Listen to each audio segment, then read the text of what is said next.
Stick Facebook over here so I can see it. Oh, we are recording. We're recording. We are live. Welcome to episode 52 Woo! of the Georgie and Patty Show. I am Georgie. And I'm Patty.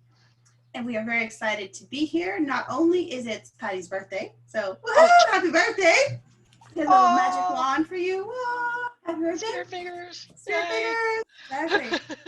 And I was thinking this morning is if we did a weekly show, this would be a year's worth of shows for us today. So that's kind of exciting too. Look at us being overachievers. I know, right? Who knew? Who knew? Not too bad for a couple of people that don't like to commit too far in advance. It's worked pretty well. And we also have a really great show for you today. My partner here is going to talk about the ABCs of copywriting. So I am looking very forward to learning something because I know that I will for sure. So I also know you have a large slide deck to share today, which is great. So I'm going to move right on into our quote of the day. So the quote of the day is from Peter Drucker, which I think we share a lot of his stuff because he's pretty smart. So marketing is not a function. It is the whole business seen from the customer's point of view, which I know that you say a lot of how do we see pretty much everything in our business from the perspective of our potential clients. So with that, I am going to turn it over to you and look forward to learning a lot. All right. Such an appropriate quote. So absolutely relevant to this morning's topic because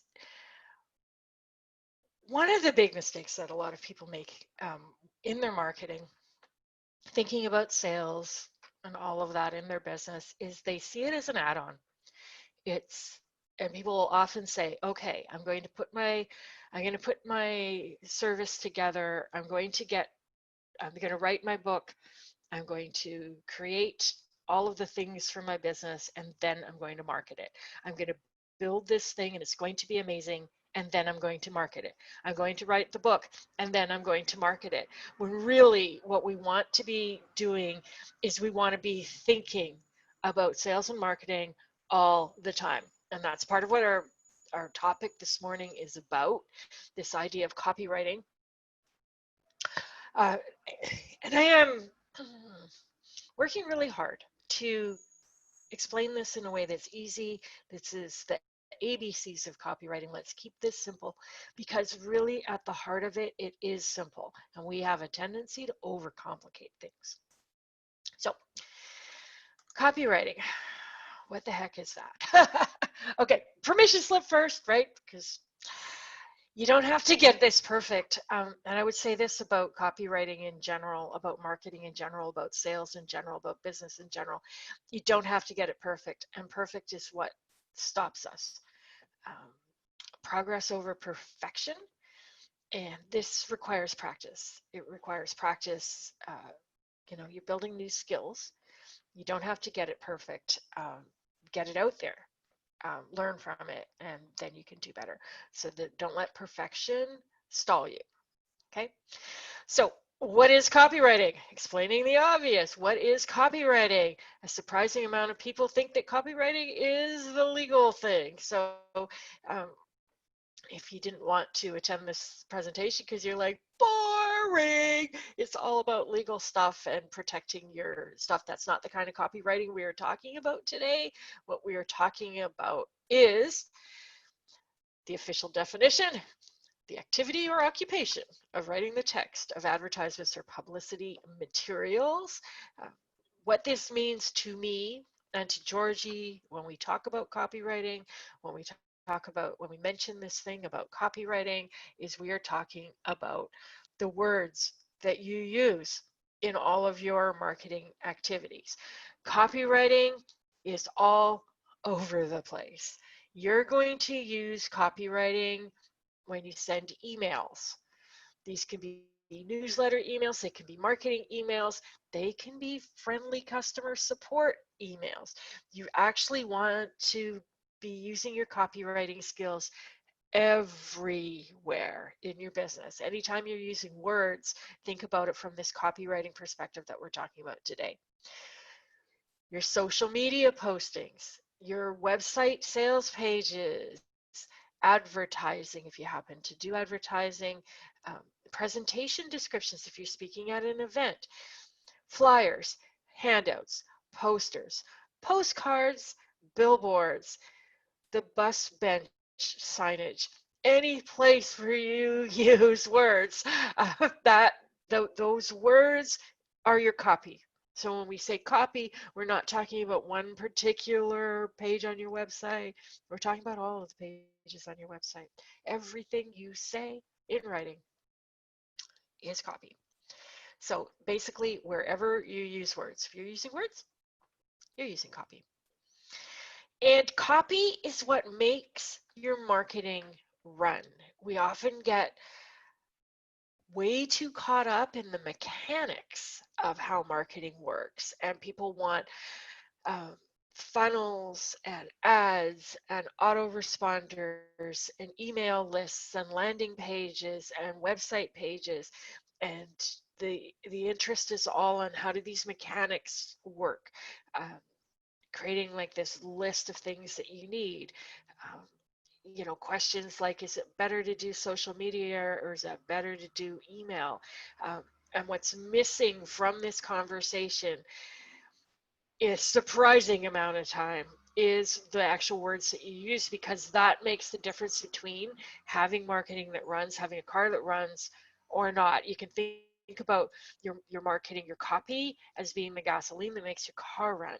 Without it, that car is going nowhere. And you can spend a lot of money on software and funnels and advertising, and if you don't get the words right, it's not going to work. Um, the point of brokenness in marketing is often almost always comes down to the words. And there is this, to me, shocking kind of attitude towards the words. I used to do website development. My partner Joe used to do website development. I've been doing websites since 1994. I've known a lot of people who do websites. And the number one complaint that website developers have is that their clients won't get them the words. They won't pay for a copywriter and they won't provide the copy themselves. And ultimately they end up going, any kind of words will do. It's like, here's some stuff, and they'll throw together something. Um, or they'll hire somebody for $5 on Fiverr to write their content or something like that. It's, I'll spend thousands of dollars on my website, but I'm not going to pay any attention at all to what it says. Um, and this is crazy. A great website is great because of the words on it, not because of the design. Design is nice. Design amplifies, accentuates, makes it better, but it doesn't replace it. The words are important. I can't stress this enough, but it seems to be something that I don't know if people are resistant to or they don't understand it, but it's just like all over the place. It's like the biggest secret in plain sight. The words matter. And this will get you into trouble if you're thinking about your copy in these terms. And to kind of drive home the point, this is lorem ipsum. This is placeholder text. It's not, actually, I was looking it up today. It is actually Latin. But anyhow, this is placeholder text that designers will put into documents to show where text goes. And if you think that the words don't really matter, imagine having your website full of this. Do you think it would get you any clients? If you sent out an email to people, would this get you clients? If you posted something to social media, would people like it? I mean, the first time you do it, people might say, did you mean to post this? Or I don't understand this. Are you taking a Latin course? Are you swearing to me in Latin? Like, they might ask you a question the first time you did it, but if your marketing was full of this stuff, uh, I think you'd see that that's not going to work. So if this isn't going to work, this is any kind of words. If this isn't going to work, what will work, right? So what we want to do, and this is one of the kind of the signs when I'm working with clients that there is this point in our work together where they start to think like a copywriter, and they start to think like a marketer. And at that point, it's like, you got it. You're good. As long as you're asking these questions and thinking in this way, you're going to do really well. And I'd say that probably aside from the um, being able to handle a one-to-one sales conversation with somebody, like I would say that learning to think like a copywriter and learning to write decent copy for your business is probably the most important skill, most beneficial skill, the skill that will pay off above and beyond everything else that you learn how to do, is if you can write good copy. Because what this means is that you're good at communicating what you do in a way that people understand, and they listen and they pay attention and they buy. If you can do this well, it's like and it's this 1-2 combination of being able to do this in writing and to be able to do this in person. This is everything in sales and marketing. You don't need to learn any technology. You just need to learn how to communicate really well. This is what's going to make it run. It's worth doing, and it's worth learning how to do for yourself. You can hire copywriters to write stuff for you. Uh, but what you'll find is that so much of what you need to do is copy. I, you're always you're always relying on it. When somebody sends you an email to ask you a question about your business, or you get a referral or an introduction, and you're writing an email back to them, that's copy too. And it's important. And when you think like a copywriter, you know how to write like a copywriter, you do a better job of all of those kind of day-to-day correspondence, and you'll get more people booking on your calendar. You'll get more people saying yes to you um, for working together because you think like this. So when I say this, sometimes I get this response that there is this writer's block kind of thing that comes up. People don't like writing. They feel they're not good at writing. They feel blocked about writing. They have visions of an English teacher that was mean and said they weren't very good at writing, or getting a paperback in school that was full of red underlines and circles and that sort of thing. And a lot of times when people sit down to write, they want to put on like their I am an uber professional hat, and they want to sound very business-like. Um, and writing feels difficult. Um, so this is why I want to focus on like ABC. Let's keep it simple because it does not have to be difficult. Writing is talking to people, just like, we don't get talker's block.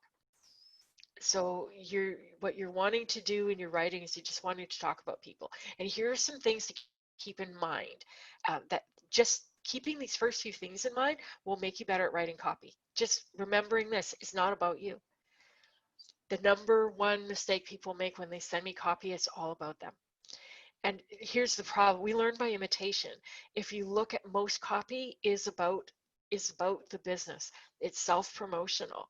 A lot of the advice that we get about putting content out there is all about us. The questions people ask are always about them. How do I stand out from my competitors? How do I show how great I am? How do I show how I'm unique? It's always about me, me, me, me, me, right? So the first thing is it's not about you. Your clients actually don't care, not in the beginning. So it's not about you. It's about your client.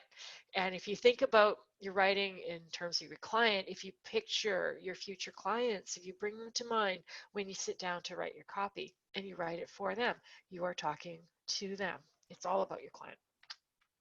And it's not about convincing, converting, or persuading. If you look at any copywriting courses, copywriting books, copywriting classes, if you were to Google how to be a great copywriter, you're going to see a lot of stuff that talks about conversion copywriter and being convincing and being persuading.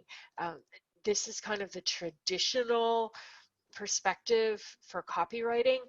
Um, and a lot of times when you say that, that's what people are talking about. And this is, if you've ever seen those long sales pages with the yellow highlighters and the red text, very emotionally charged language, very much designed to convince people, to persuade them, to get them to hand over the credit card now.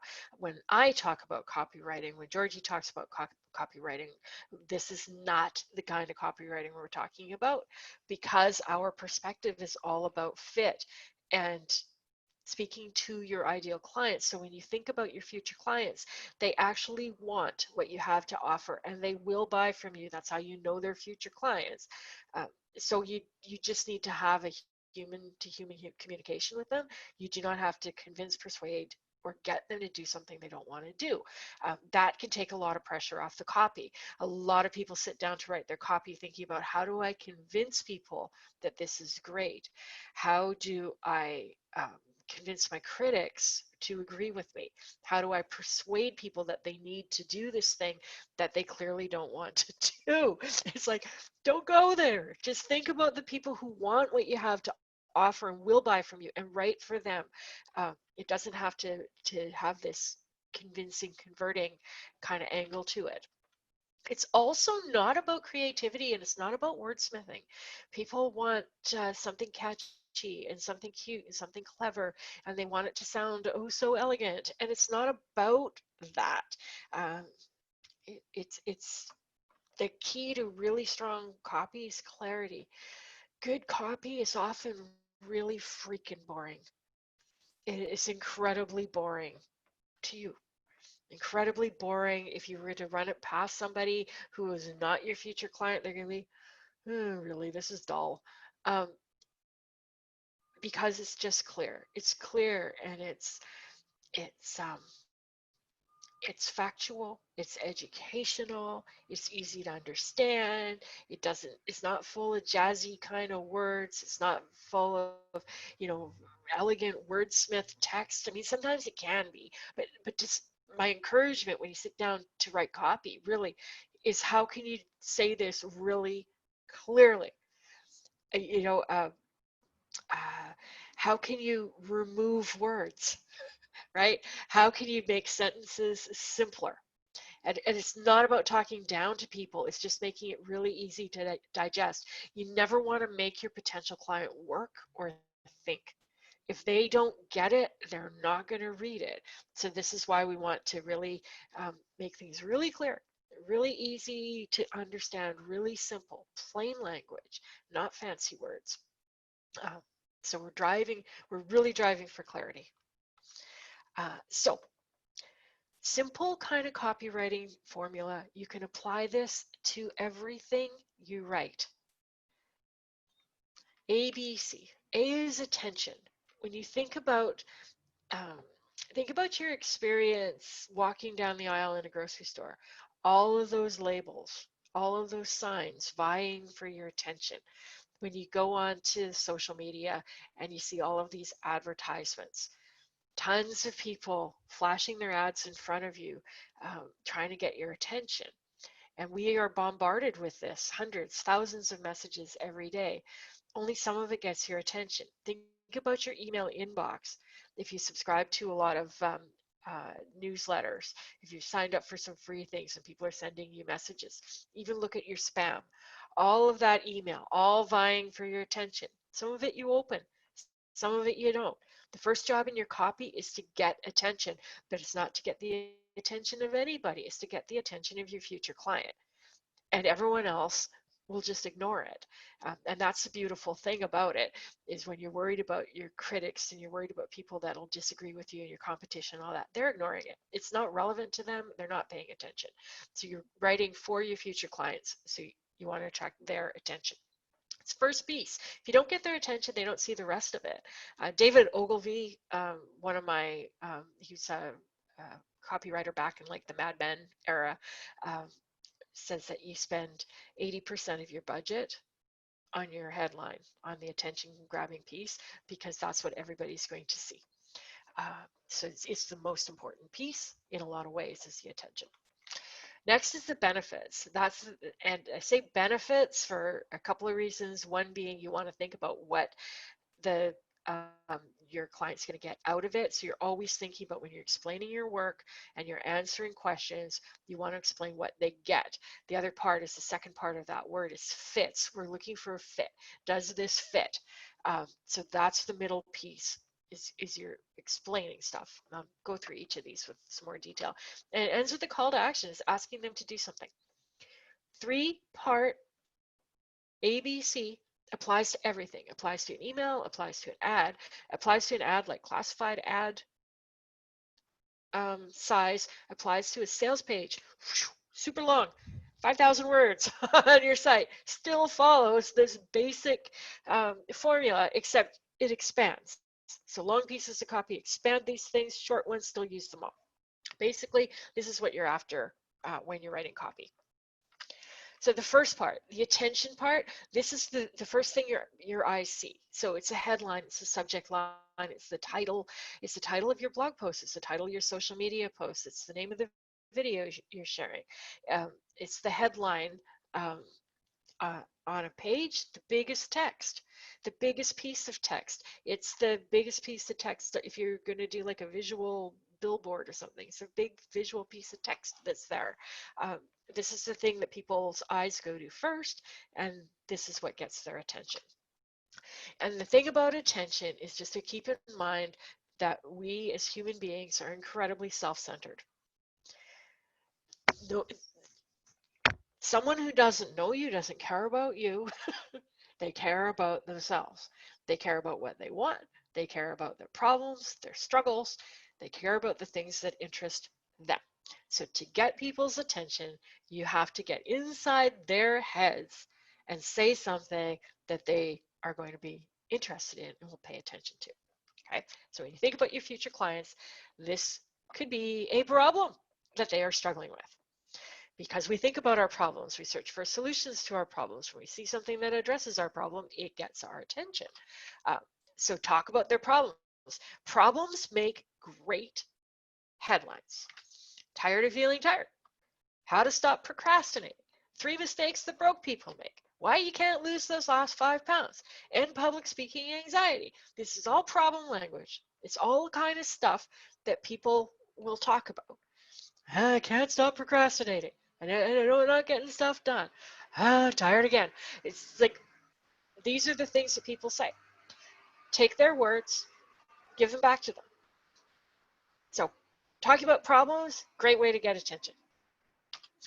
Alternately, you could talk about what they want, and think about what do your future clients want that's related to the service that you offer, and their wants are what are their hopes and their dreams and their aspirations. Is there something that they want we tend to want things that are around to family relationships, around our health, around finances, around a feeling of well-being, around accomplishment and achievement, and um, uh, uh, um, achieving your potential. That there's like this growth, this kind of health, physical health, mental health, financial health. um, People have a thing that they want. It might be a specific thing that they want. They want to start their business. They want a successful business. They want to graduate. They want a different career. It's just something that they want. You talk about something your future clients want, that gets their attention. Think about yourself. If somebody talks about something that you want, it's going to get your attention, right? So find your true love. 7 secrets to perfect abs. If somebody wants perfect abs, this is going to get their attention. How to get your kids to behave. Do you think anybody's dealing with that right now? Um, Reach your goals, achieve your dreams, make $1,000,000 by next week. Talk about what they want. Talk about it in the language that they use. Okay? Use their words.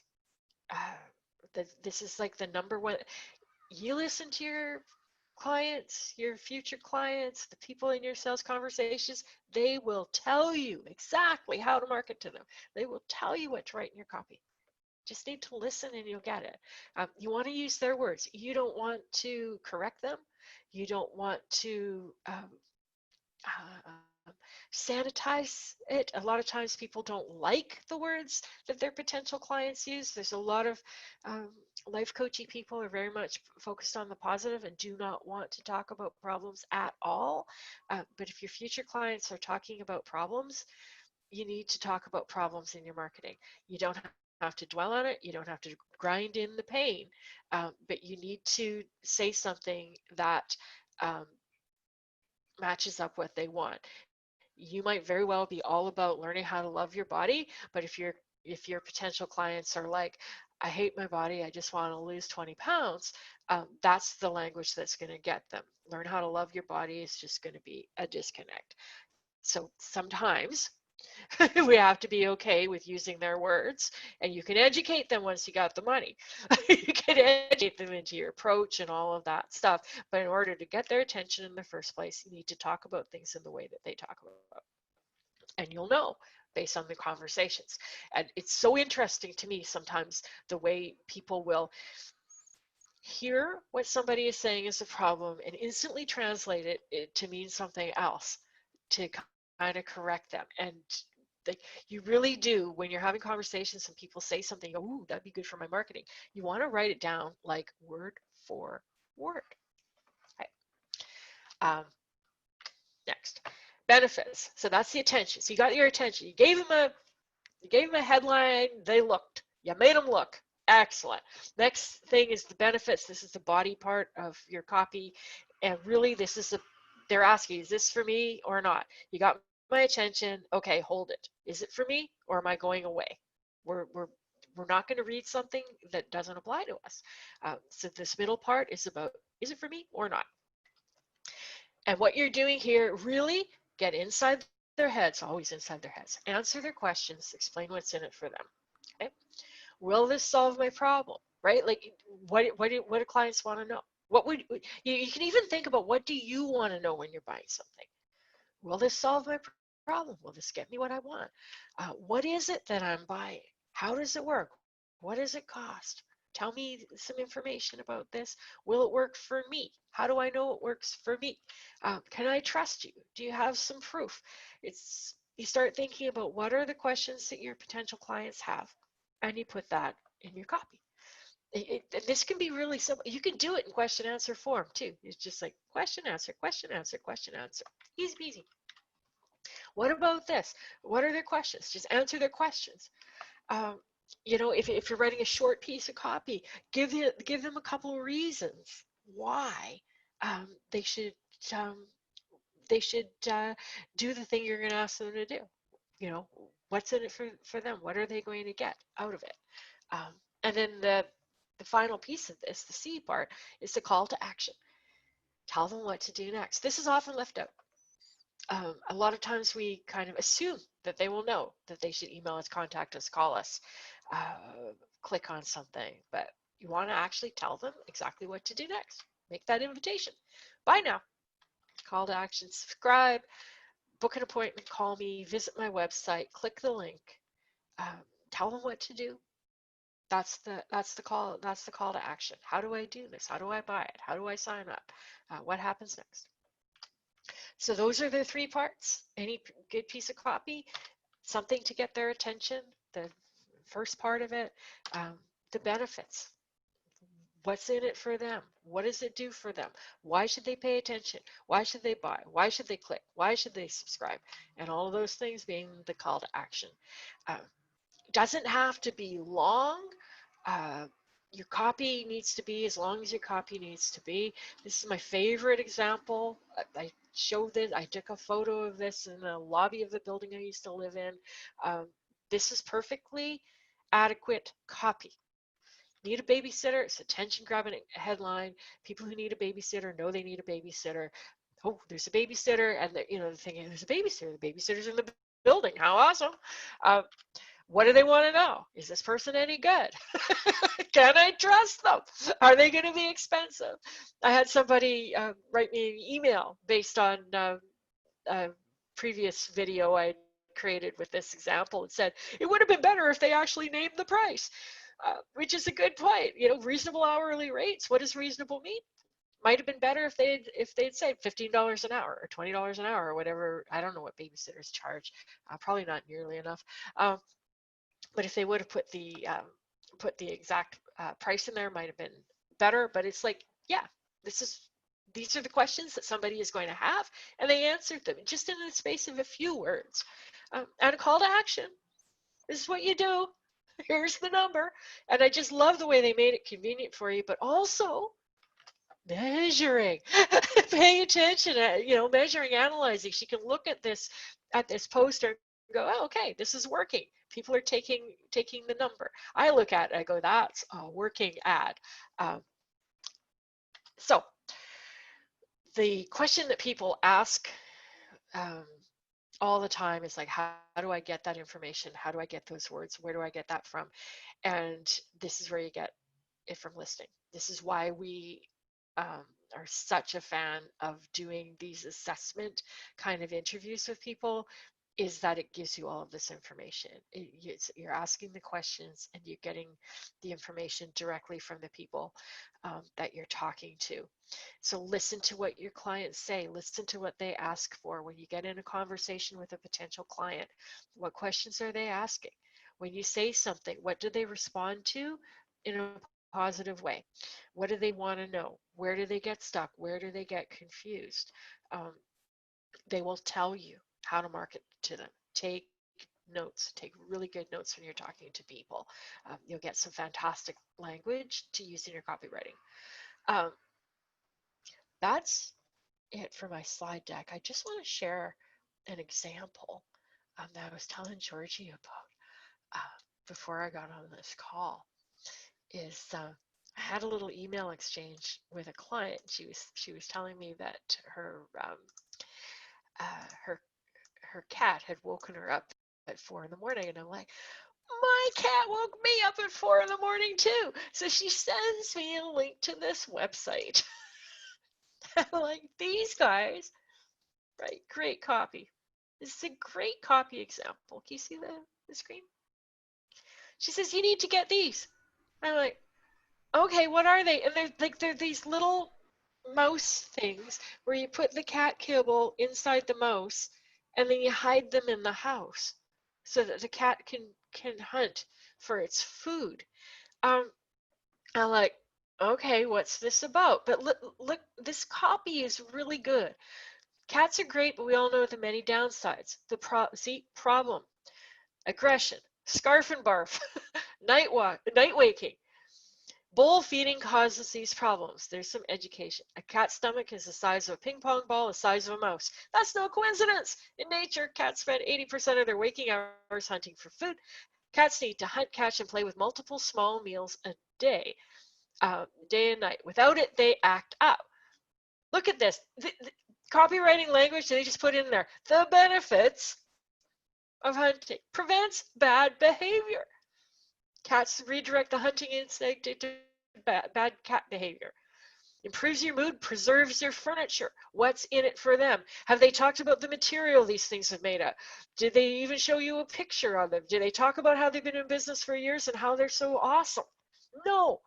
They talk about getting your cat to sleep through the night, getting it to stop with the scarf and barf, solving the litter box issues, weight management for your fat cat, preventing boredom.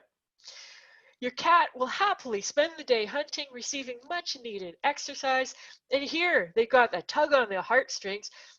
Bowl feeding overfeeds your cat's body while leaving its predatory soul starved. Guess who bought these things this morning? There's a little piece of credibility in here that she's a veterinarian, and that's where she developed this indoor hunting feeder. When you're when you meet a cat's behavioral needs, they're naturally happier and healthier, and that means you are too. This is good copy. It's great copy. You notice that it's simple. It's not long. It's not hypey. There's no money back guarantee. Buy now. Only 3 left. There's none of that. It's just it's written. She knows who. She knows me. I'm one of the many, many people who buy these things. She's sold out. You have to get them on Amazon. Joe, I actually got Joe to order them this morning. They're not coming till August because she's back ordered on these things. Simple copy, right? But she's speaking to me. She's not trying to convince every cat owner. Not every cat owner cares about meeting the psychological needs of their cat and wants to get their predatory soul not be starved. Um, but she knows me, and she knows cat owners like my client who sent me this to me, right? And I'm reading it, and Georgie's like, I gotta get those for my cat. It's like this is good copy. It's not for everybody. Not everybody is gonna do this. She, she's not writing feeling self-conscious and, oh, people are going to think this is stupid. I'm not going to tell my dad about these. He's going to think it's stupid. It's like, I've got friends I wouldn't admit this to because they're going to think it's kind of crazy and kind of weird. But um, she's not writing for them. She's just writing for me. Benefits, what's in it for me, what's the problem waking up at 4 in the morning. And there's a blog post on here. It's like why your cat wakes you up at 4 in the morning, and it talks about that they're doing their hunting thing and they've got nothing else to hunt, so they're going to hunt you. So if you hide these little mice around your house, it gives them something to do. I'm like, okay. There's lots of explanation. There's more information on the site, but it's all there. Here's a question. I wonder if there's anything similar for dogs.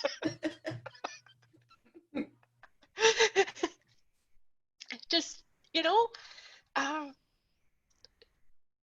I don't know. I have nothing else to say. Do you have any questions? Well, and I think it's so good because often we look at, oh, I'm going to have my website built. I'll have the magic words put up there. Someone will create the magic words for me, Yeah. and they'll just appear, and then all my clients will come in. And what I love about this is centered in you have to talk to people, your potential clients, your future clients, your current clients.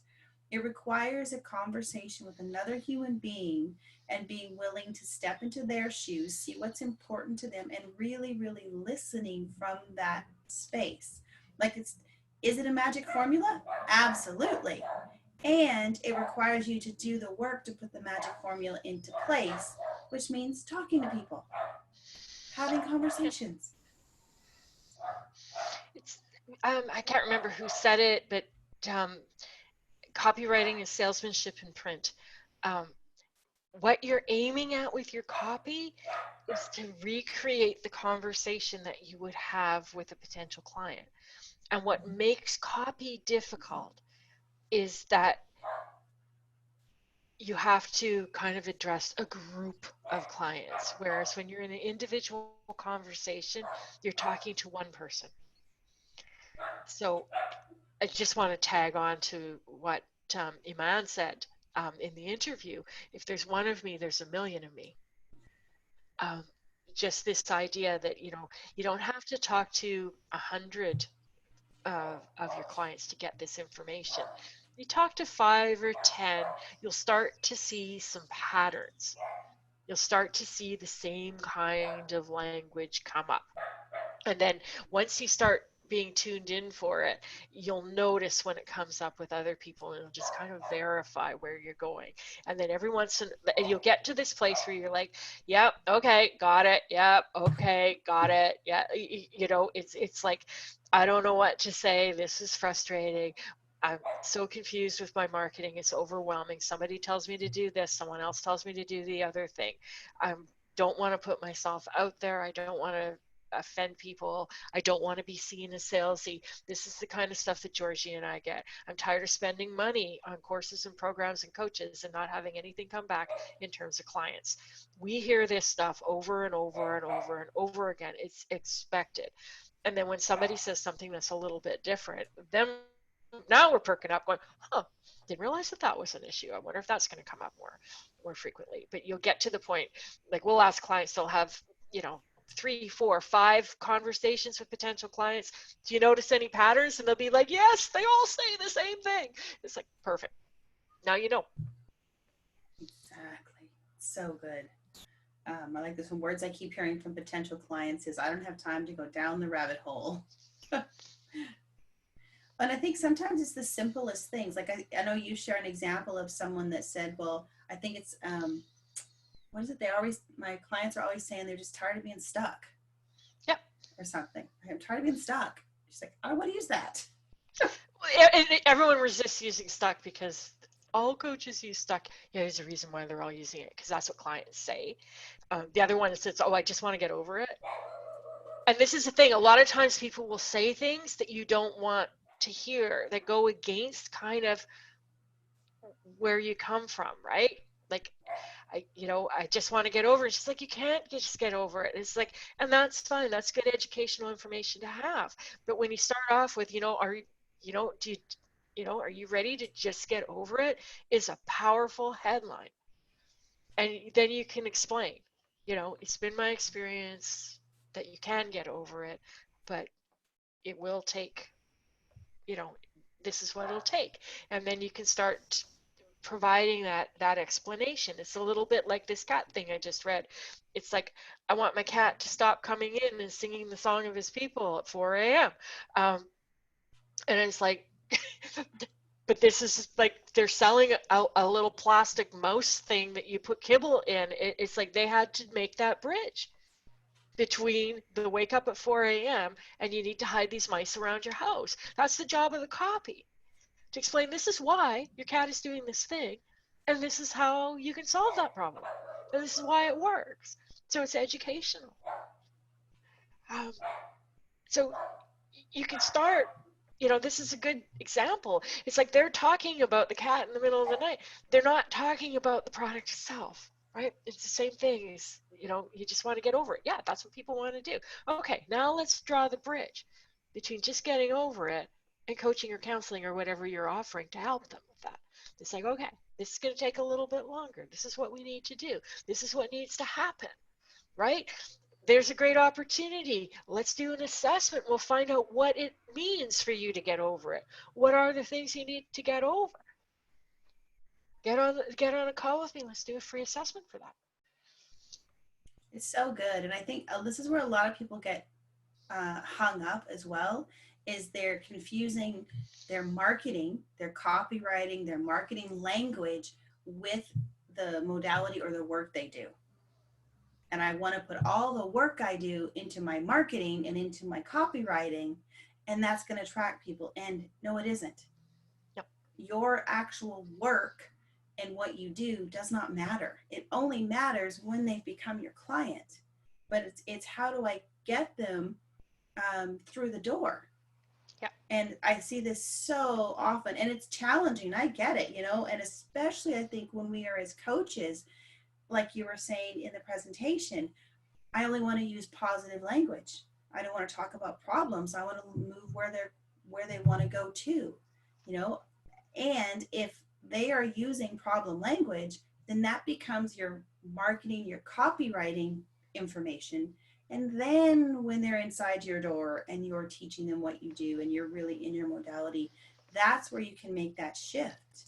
But so often we're very, very attached to our modality that we want to put that modality through everything. And that can be one of the biggest stopping points for writing really great, effective copy. And it requires a mind shift to that these are two different things.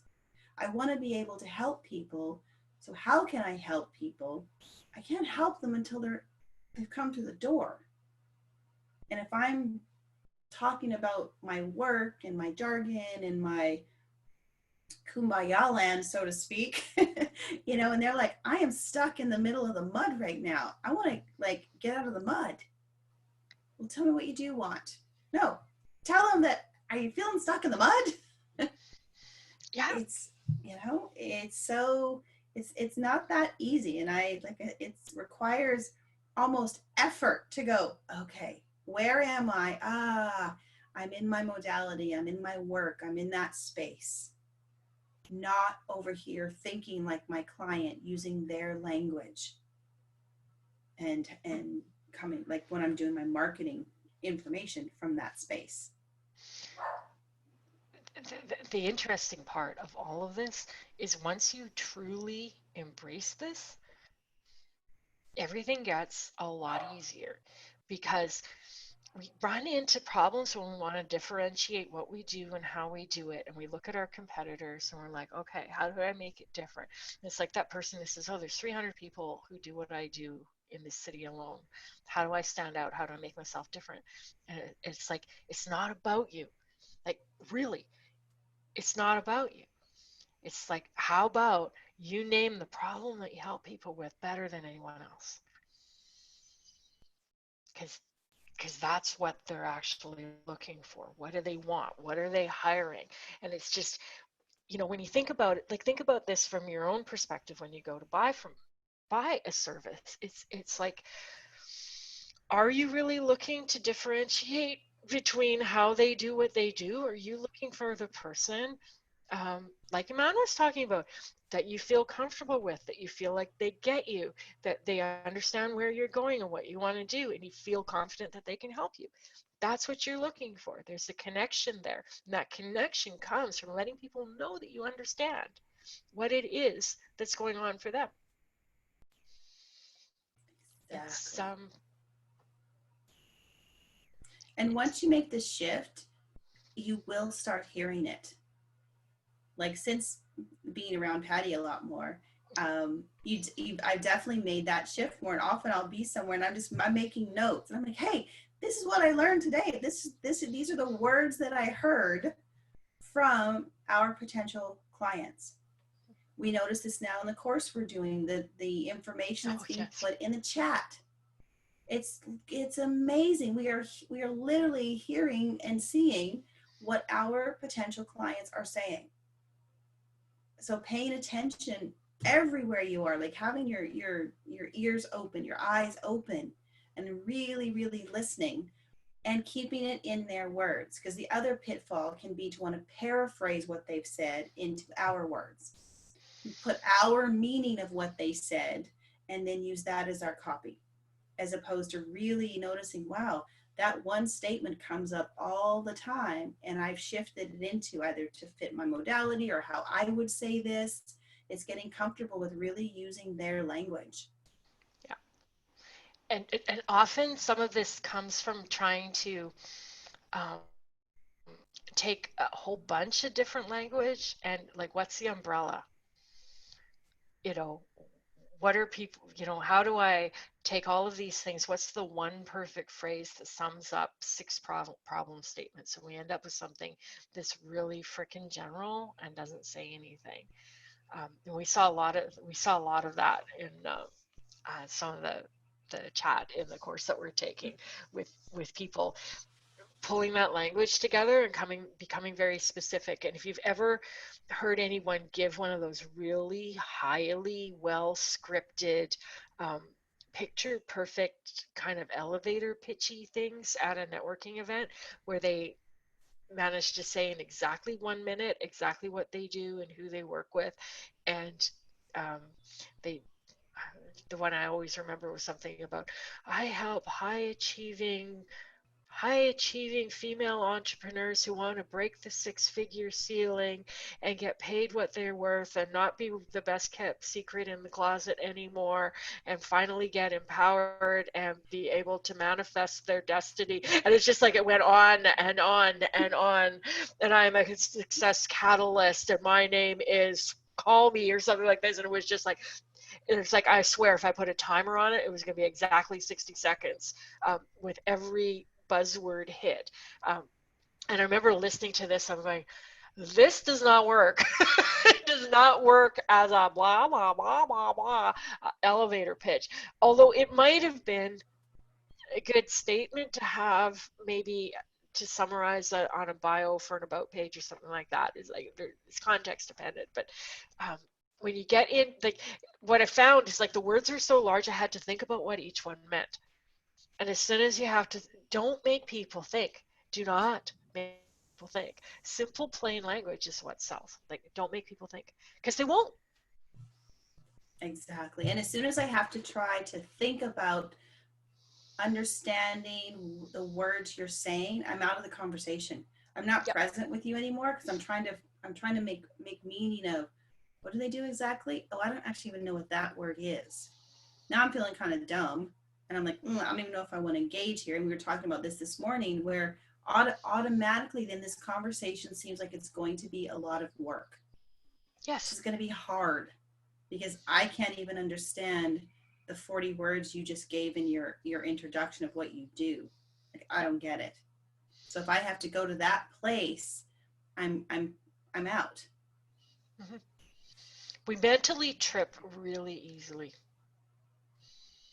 Yeah. It's just, you know, and, when it comes to your copy, copy covers everything, right? Like it could be your blog post, it could be your social media post. It's like you put in a word that people trip over and they're like, yeah, that's too difficult. Not, I'm not willing to, I'm not willing to go there. Yeah. I don't understand you. Yeah, I don't understand you. And you don't understand me. Therefore, I'm out. Yeah. Right? We start making these conclusions about what it might be like to work with you. Maybe you're always going to use these big words. Maybe it's going to be really difficult because I'm going to have to spend extra time trying to understand and decipher what's actually happening here. Yeah. Too much work.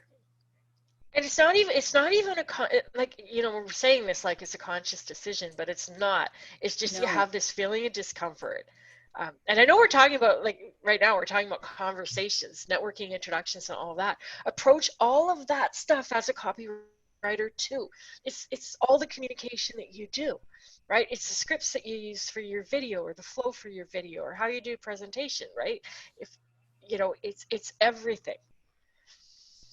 And we don't necessarily make that conscious decision when we're in a conversation with people to say, "Huh, they just used a very large word. I'm not sure what that word means. I'm having to think too hard. I think I'm going to go and refresh my beverage." Um, it's more like there's something about this that I just want to get out of this conversation. It's just like it's a feeling. It just and it comes from, like, you're making me work too hard. And you think about what that means, right? I have to think, I have to work, it's taking energy. It can also mean I feel dumb already. I don't understand what that means, so I feel dumb. I don't want to ask.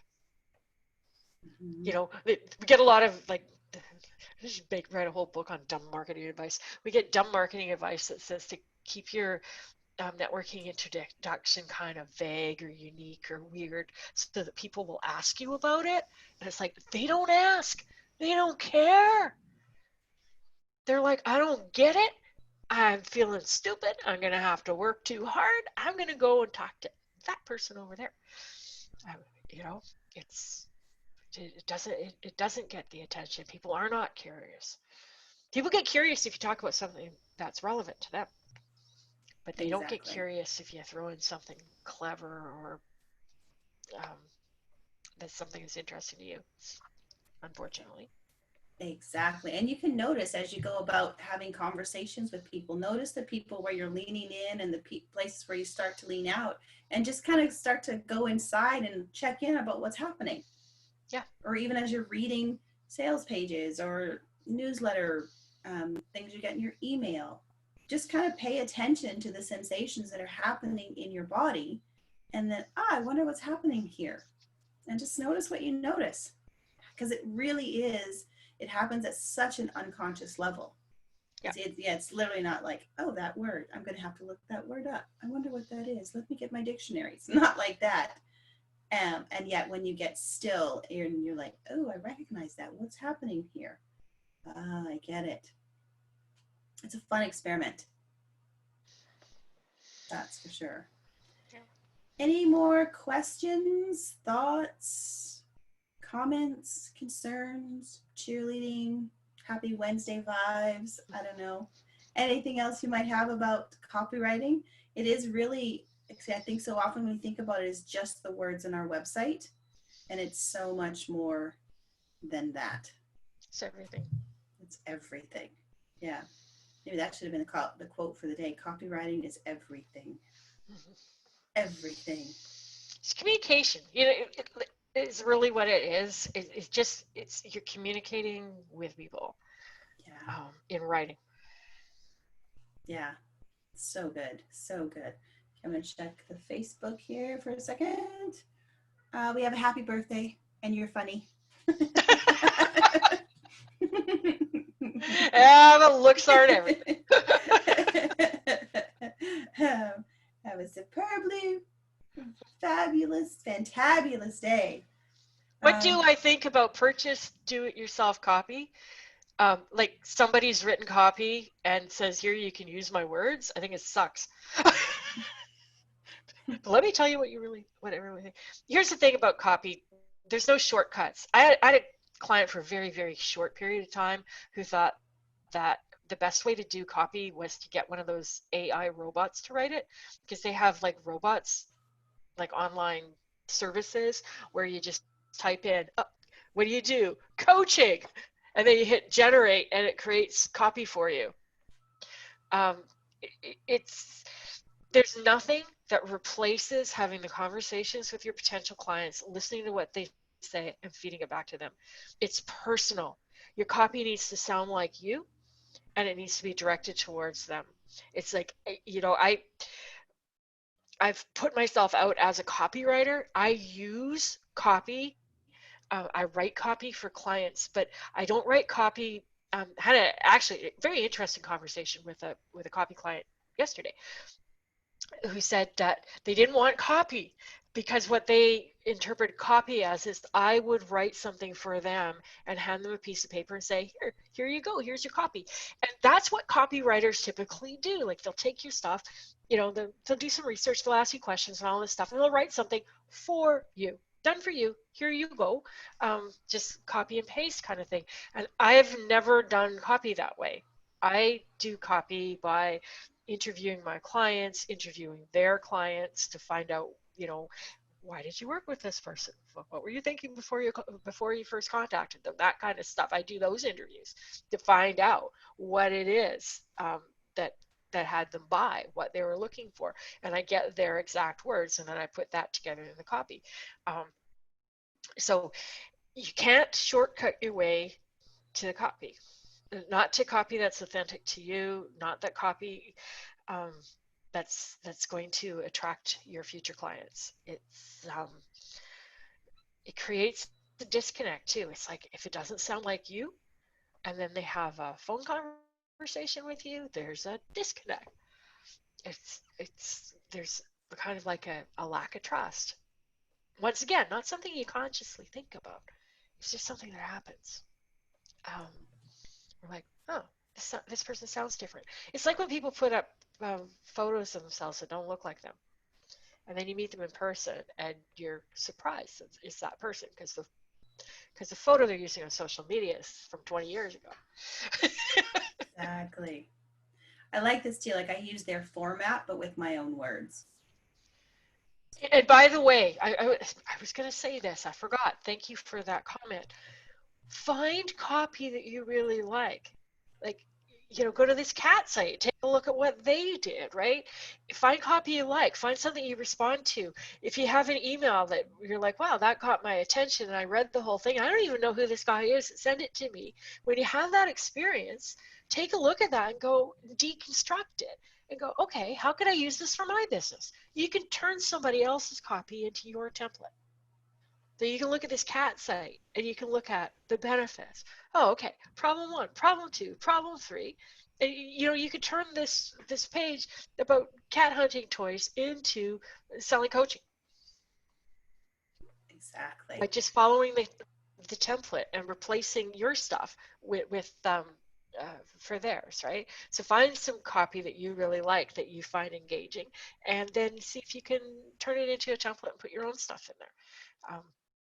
It's a great way to remove the blank page syndrome. That's what copywriters do too. They use templates. They use what they call a swipe file. Is they find copy that they think is really good, and then they have an archive of that. And then when they work on a project, they pull up one of those pages and they just substitute the client stuff for that. So somebody else has already thought through a format. You don't want to be clear, you do not want to steal somebody else's copy and call it your own. There's a word for that. It's like theft. It's like don't do that. That's bad. But you can look for, for good structure, for good bones, and use that as a guide. It's a great way to approach the writer's block issue with copy. Exactly. That was extremely useful. I've heard the ABC from you before, but heard it differently this time. I need to remember ABC for email. ABC for email. And yes, I've talked about this a number of times that, hey, I changed it up too. I'm trying to make the stuff clearer too. So it's not just hearing it differently. I said it differently too. Trying to simplify it. Always evolving, right? Getting the feedback, changing the way we say things. Yeah. That's part of this entrepreneurial journey. But it's an awesome, developing this ability will serve you really, really, really well. It's worth the effort to learn because you'll use it so many times, and it'll make, like, you apply that to email, your emails will be more effective. So And good. not just like email newsletter kind of stuff, but like emails to individual people. Yeah. Emails asking for things, emails to back to people who have contacted you, emails to follow up on referrals, emails to get in touch with a former client, all of this kind of stuff. You can apply these all over the place. So good. So good. Well, we will be back on Friday to share Woo! our week in review, all the things we've Yes, we learned, will. and then get the opportunity to share with you the things that you have learned so that you can share and we can learn all together. Wow, another week. Almost to the end. Woohoo! Woo! Yeah. All righty. We will see you back here on Friday. Same bat time. Same bad channel.